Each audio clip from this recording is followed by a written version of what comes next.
Une cheminée de fées est une formation géologique assez particulière.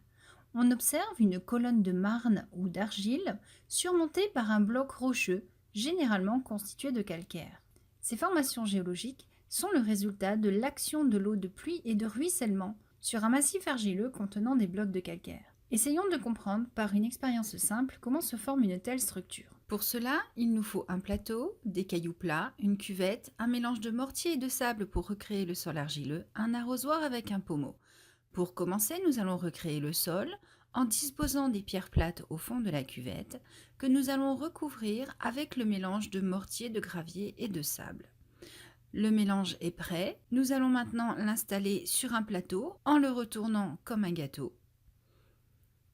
Il faut ensuite disposer le plateau en légère pente, comme dans la nature, un flanc en pente douce, et faire couler de l'eau avec l'arrosoir, comme de la pluie. Vous voyez que le mélange de mortier-sable commence à partir.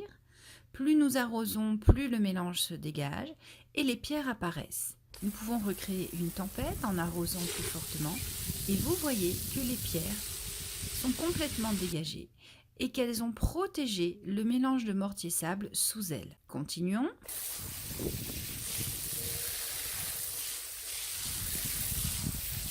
Et voilà, nous obtenons ainsi une colonne de mortier-sable protégée par un bloc rocheux. Nous avons ainsi une cheminée de fées.